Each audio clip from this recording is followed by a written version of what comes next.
Assalamualaikum warahmatullahi wabarakatuh. Perkenalkan, nama saya Muhammad Tugi Albar dengan NIM 2023 081054. Kali ini saya akan menjelaskan tentang PPT Data Warehouse. Yang pertama itu, mengapa data warehouse itu penting? Data warehouse itu penting karena menjadi pusat penyimpanan data dari berbagai sumber dalam suatu sistem yang terstruktur. Dengan adanya data warehouse, perusahaan dapat mengambil keputusan secara cepat dan akurat berdasarkan data yang sudah terintegrasi dan bersih. Selain itu, data warehouse juga membantu menganalisis tren historis serta mengurangi beban pada sistem operasional. Peranan data warehouse. Jadi peran data warehouse ini ada 4. Yang pertama itu ada integrasi data. Jadi data warehouse ini berperan untuk menggabungkan data dari berbagai sumber seperti sistem transaksi, CRM, file Excel, atau aplikasi lainnya ke dalam satu tempat. Dengan integrasi ini, data menjadi lebih mudah diakses dan dianalisis tanpa harus membuka banyak sistem berbeda. Selanjutnya ada penyimpanan terpusat. Jadi semua data penting perusahaan disimpan di satu pusat penyimpanan yang terstruktur. Hal ini memudahkan pengelolaan, pencairan, dan pengawasan data, serta memastikan bahwa setiap pengguna mengakses data yang sama dan terbaru. Selanjutnya ada analisis dan pelaporan. Jadi data warehouse ini menyediakan data yang sudah bersih dan siap digunakan untuk analisis. Dari sini, tim manajemen bisa membuat laporan grafik serta dashboard untuk melihat performa bisnis dengan cepat dan akurat. Selanjutnya ada pengambilan keputusan. Jadi dengan data yang sudah terintegrasi dan lengkap, manajer dapat mengambil keputusan strategis berdasarkan fakta, bukan perkiraan. Misalnya, menentukan strategi penjualan, perencanaan stok, atau kampanye promosi berdasarkan data historis. Selanjutnya di sini ada struktur data warehouse, di mana yang pertama itu ada data source. Data source ini merupakan data kotornya. Biasanya itu filenya itu berupa CSV, XML maupun JSON. Jadi intinya tuh data source itu datanya masih mentah, belum terorganisir, jadi perlu diproses dulu sebelum masuk ke warehouse. Selanjutnya ada staging area. Jadi di staging area ini adalah di mana proses data kotor tersebut agar menjadi bersih. Di mana di staging area itu ada 3 tahapan. Yang pertama itu ada extract, transform, dan load. Jadi tujuan staging ini untuk nyiapin data biar bersih dan konsisten sebelum disimpan permanen.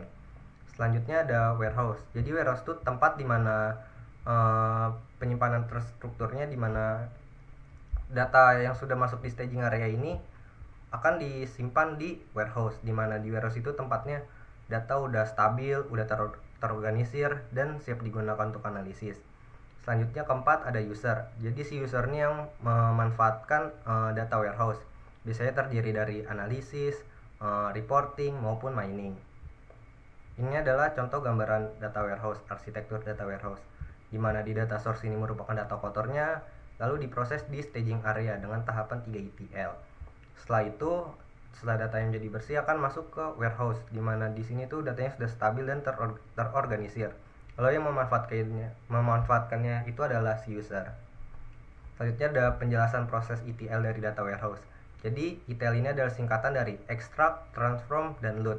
Ini adalah sebuah proses utama dalam pengelolaan data untuk data warehouse. Tujuannya supaya data mudah diakses oleh berbagai sumber, bisa dikumpulkan, dibersihkan, dan disimpan dalam suatu tempat yang rapi dan siap dipakai buat analisis.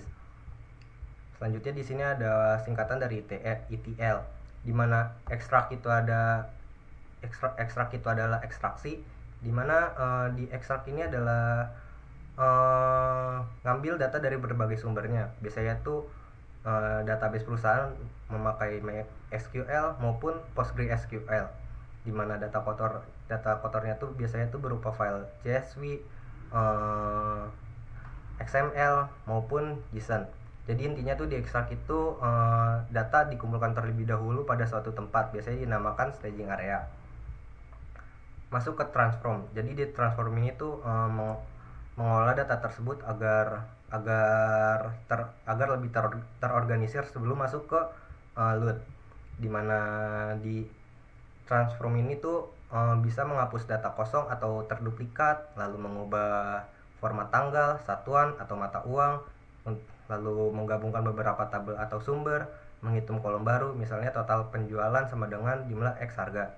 Jadi intinya tuh di transform ini tuh tujuannya agar data lebih konsisten atau stabil untuk dianalisis. Masuk ke load. Jadi tahapan terakhir ini load ini atau pemuatan, tahapan memasukkan data yang sudah bersih dan siap pakai ke dalam data warehouse. Data ini akan bisa digunakan untuk analisis bisnis, laporan manajemen, maupun dashboard visualisasi. Contoh kasus sederhananya itu sebuah toko online ingin menggabungkan data penjualan dari dua sumber, di mana yang pertama itu ada website toko, data website .csv, dan juga data shopee.excel, di mana proses singkatnya tuh diekstrak itu ngambil data dari dua sumber itu, di mana ada data website dan juga data shopee. Lalu keduanya dikumpulkan ke satu tempat yang dinamakan staging area.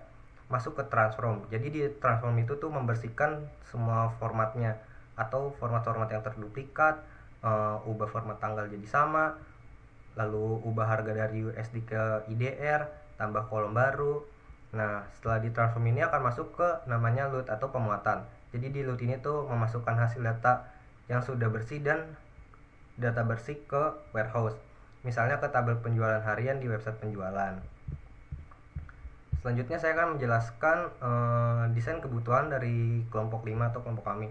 Di sini tuh kami mengambil sistem penjualan toko, di mana tujuannya tuh untuk mempermudah proses transaksi penjualan di toko, mengelola data barang dan stok secara otomatis, meningkatkan kecepatan dan akurasi pencatatan penjualan, menyediakan laporan penjualan yang lengkap dan real time. Yang terakhir itu mendukung pengambilan keputusan terkait manajemen barang dan pendapatan toko. Lalu ada desain konseptual, di mana data inputnya itu ada data barang, yang isinya itu ada nama, kategori, harga, dan stok. Lalu ada data pelanggan, di mana isinya itu ada nama, email, dan kota, serta data transaksi penjualan dari kasir. Lalu untuk outputnya itu ada laporan penjualan harian, mingguan, bulanan, grafik penjualan, dan status transaksi, apakah transaksi tersebut berhasil, dibatalkan, atau masih pending.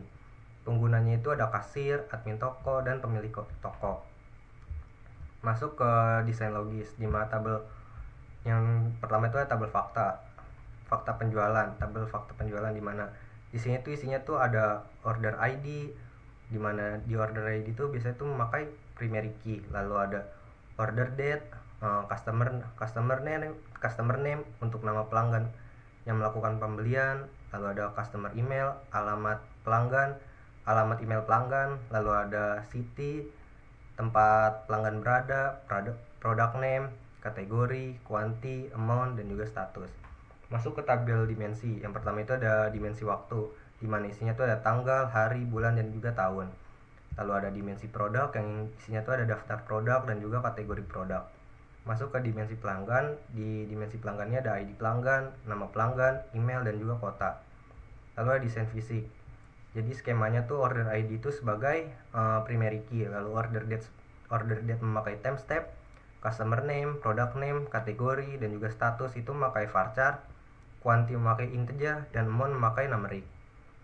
Selanjutnya menentukan indeks untuk mempercepat query, di mana order date itu untuk laporan berdasarkan waktu, city untuk analisis geografis, kategori untuk laporan penjualan per kategori. Masuk ke proses ETL, di mana pertama itu diekstrak itu mengambil data transaksi dari sistem kasir.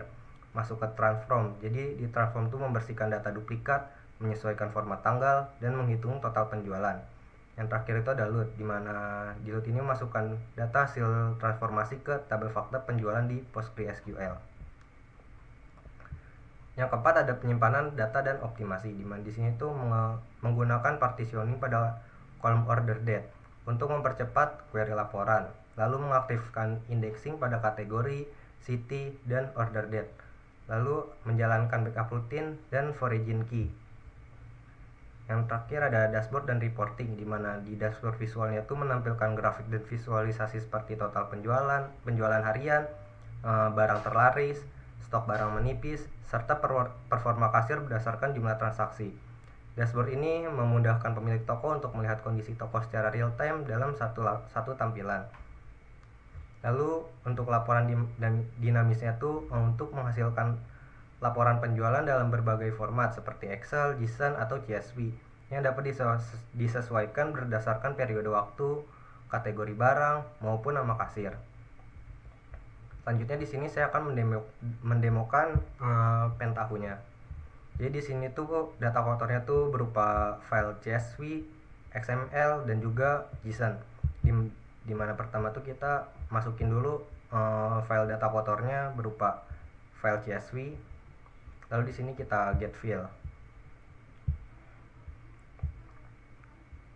lalu kita view. Nah, ini adalah data yang masih kotor, data dari format CSV. Lalu di add constant ini